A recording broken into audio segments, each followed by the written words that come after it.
Dear audience, welcome to the show POWERchat. In today's episode, we will be discussing on overall education system with reference to Kathmandu University's research culture and academic production in the market. Joining me today is Professor Dr. Mahesh Nath Parajuli, Dean of School of Education at Kathmandu University. Please allow me to welcome him. Welcome to the show, Professor Namaste, Parajuli. and thank you so much for inviting me in this program. How have you been? Yeah, it's good. Next half an hour, we'll be discussing on overall education system of Nepal with reference to the university you belong to, Kathmandu University. Yeah, thank you again. How do you observe the overall educational system of Nepal? That means Higher education system. higher education. Okay, it's not in a very good shape. This is because, as you know, most of our graduates are not getting job.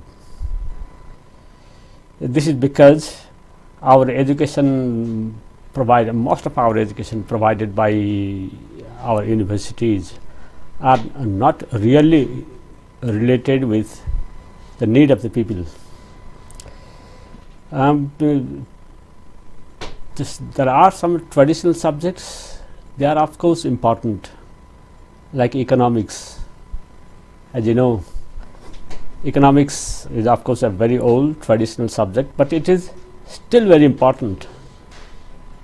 And you know, in TU, in economics department, number of students is going down and down. This doesn't mean that economics doesn't have importance. So the problem is not with the subject itself, but with how we organize. How have we been organizing a particular program? That's on one aspect. On other aspects is the governance system. As you can see, particularly TU has been very much affected by unnecessarily outside interference. I didn't say this political interference because politics is everywhere, of course. Even in our household, politics is there. We cannot deny. It is not necessary to deny the presence of politics. It is always there. But unnecessary outside influence is what is there. That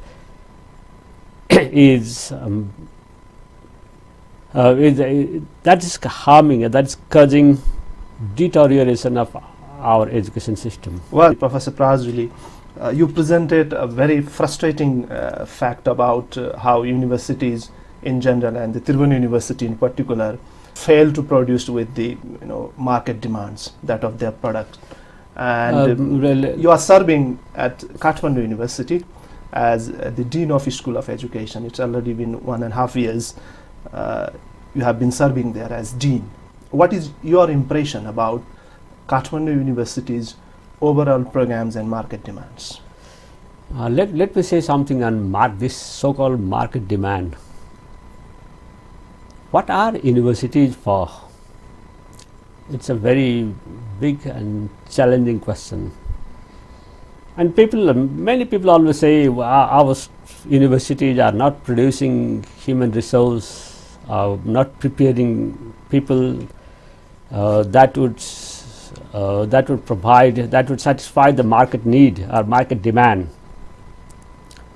In my perspective, universities are not there to fulfill the market demand. Universities should have more broader objectives. It should be able to, of course, providing the human resource that are necessary for development, for market, or for any other aspects is one important part of the universities. But at the same time, going more broader objectives, universities should be able to lead the market. It should be able to lead the society. by its knowledge production function. If we look from this perspective, none of our universities are going in that line. Of course, to some extent, universities are preparing knowledge workers, but to what extent they have been able to analyze, understand the society? Are we been able to vibrate the society, to change the society? Of course, society goes its own way, but the question is whether it's professors, the students, to what extent they are able to realize what are the pulse of the society. What is your observation on why universities fail to produce with the leaders in any area? Yeah, this is because, again, the same question, unnecessary political interference, the one thing, and of course there is lack of vision, lack of leadership. When the members of some political parties or any other person, someone, the picked up person runs the university, becomes the VC or something, so then of course it is the university is not run with any vision. What about the university leaders? I mean, the academia leading the universities, people like you or vice chancellors and registrars at the universities. What about their role bringing universities' education system in track? Exactly. So if we are able to have some vision, well, let me go on in a different way now. So you asked about leadership. What is the quality of leadership? Of who are the leaders? This is one very fundamental question. So one simple answer might be, if you have followers, if there are someone who like to follow you, then of course you are leader. Think about our university leaders. How many people are there who like to follow them, who say, okay, this person, he or she is my idol person.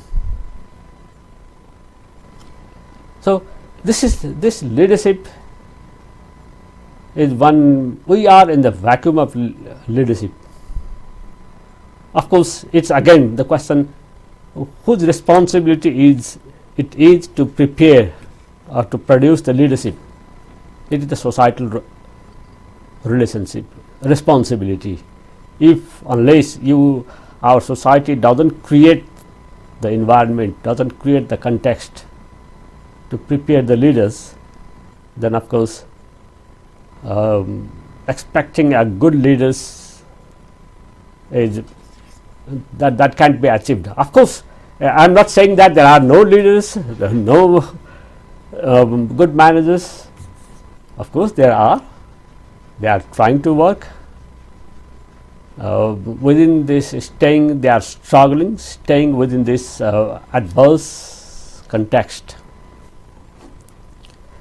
Talking about Kathmandu University, you asked about my own role. We are trying. Like in Kathmandu, in case of Kathmandu University, we have a very clear vision. Like recently, we have discussed, and we have, let's say, we have been discussing on our Vision 2030. This is our university's vision. We want to contribute. Now, under this Vision 2030, we have 6 initiatives. And of course, one initiative is quality, the other is impact, we want that with our program, some clear or some direct or indirect impacts should be observed in the society. So, quality, impact and innovations. Through our programs, we always motivate people, our students or our faculties to think about and to produce something. So, innovation and global engagement. We are part of this global world today, and we must work together. We must walk along with the global context. That is also there, but at the same time, it is very important that we maintain our identity, that we are Nepalese, that this university is a Nepali university. So, one of our initiatives, our keys, among our 6 key initiatives, one is identity and the other is equity. While we talked about, we accepted this equity concern or equity initiatives, there was a long discussion in the university, because one argument, one understanding was that not being a fully government university, how can we maintain this equity aspect, because Kathmandu University needs to survive on itself. But still then we thought developing one university in somewhere in Dhulikhel doesn't matter if we are not able to serve the community. Professor Parajuli, often there is criticism that higher education system of Nepal is not affordable, is not accessible to everyone wishing to pursue higher education. How do you evaluate the overall education system of Nepal, higher education system of Nepal, in terms of accessibility? Financing or accessibility, yeah. As I just mentioned, one of our initiatives is equity. That means we want to be accessible to more and more people. So, for this purpose, we are trying to expand our activities.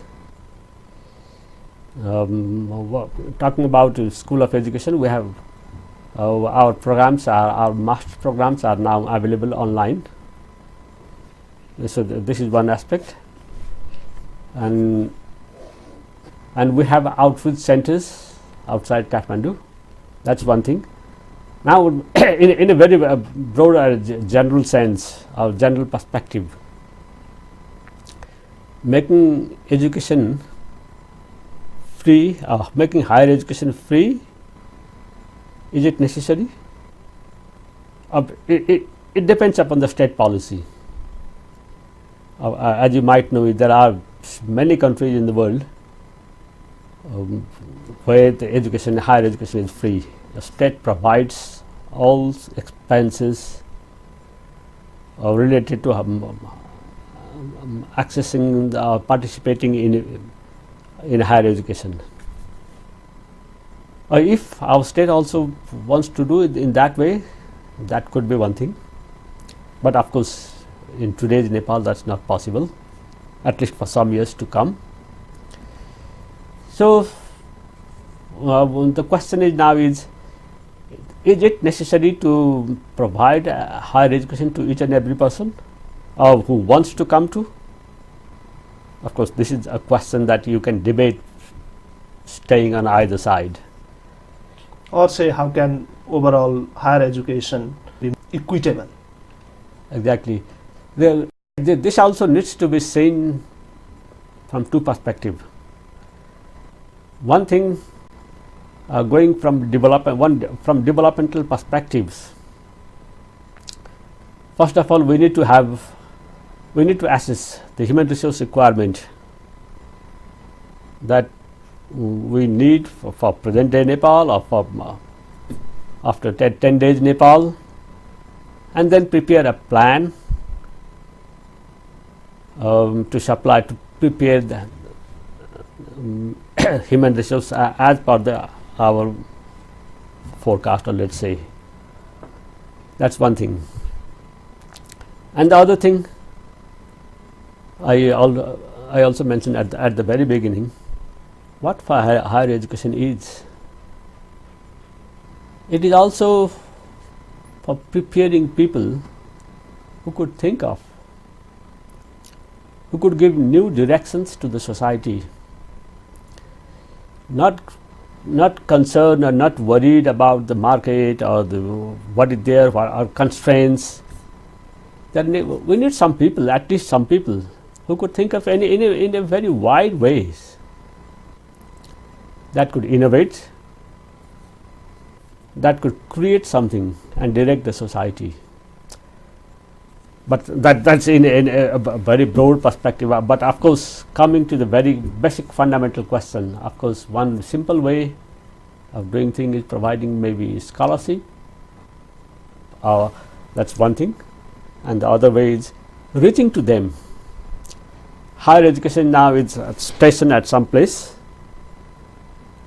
You can see we have only 10 or something like so higher education institutes.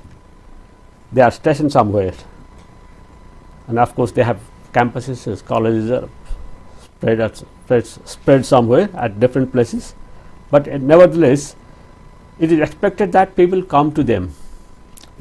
But cannot we change the whole context, that higher education go to people again? This is possible because of technological advancement. Do you think that the programs offered at the School of Education at Kathmandu University, producing with the market leaders that you were mentioning with, could you also shed light on the major programs at your school? Yeah, in one way, yes, and in other way, we have yet to go very long way. Talking about our schools, we have program like basically we are focused in PhD, MPhil and master's degree. We don't have bachelor program. We just started this year, that is one on Chinese language teaching. That's just and we are seeing how it goes. Anyway, so our programs are directed, either we prepare the school teachers or school leaders. So if you go through our graduates, many of our graduates are now leading education institutes or education programs. They are at policy level, they are at institutional levels, they are working in different other organizations. So in that sense, yes, we are, to some extent, we have been successful to prepare the leaders of the society. But yeah, again the question is, as I said, the leaders must need to direct the society. On that level, yeah, of course, we have yet to go a long way. And talking about our program, we also, one direction of our program is preparing teachers and school leaders, and the other direction of our program is preparing development professionals or leaders who could lead development activities in the country. So while talking about these development activities, I would also like to add, we need to prepare those leaders who could lead, who could give new thinking, new perspective to the whole development thinking in this country. Well, could you also tell us about how the programs at your school helping nurturing overall research culture of this country? Yeah, I would say Kathmandu University School of Education is the key features or the signature of our school is the research. Research is very much integral of our programs. Like in one of our master's program is in sustainable development. So the other program is education leadership, and the still other program is development studies. In all these programs, people have to write their research thesis. That's one part. But not only in the thesis writing, but there are several other courses which are directed in one or other way, which are linked to research culture, research aspects. Our graduate, I would say, our graduates are more competent in research. Well, Professor Parajuli, there are a lot of things to discuss, but we are coming to the end of the show. Do you have anything to share to our audience that I have left to ask you? Let me emphasize on one Very particular quickly. aspect. Yeah. Education in this country has not been able to focus on, has not been able to emphasize on the local need and the local values. In the name of preparing our students for a global world, a global market, we have been ignoring our local values. Think about a context where our people, they might not be able to read and write, but are leading a successful life. Of course, they are laborious. They might be doing lots of struggles, but they are leading a good quality life. And we development oriented people, we identify them as illiterate. So this is a derogatory way of identifying, describing them.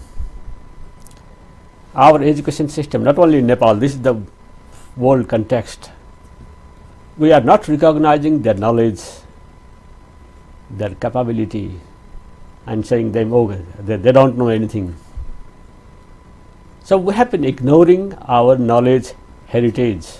Heritage are not only monuments and temples and other things, all the knowledge that we have developed, that is also our heritage. So the challenge for us now is, how could we bring in this heritage, this knowledge heritage in our modern day practice? Well, Professor Parajuli, it was a pleasure talking to you. Thank you very much for your time. Thank you very much.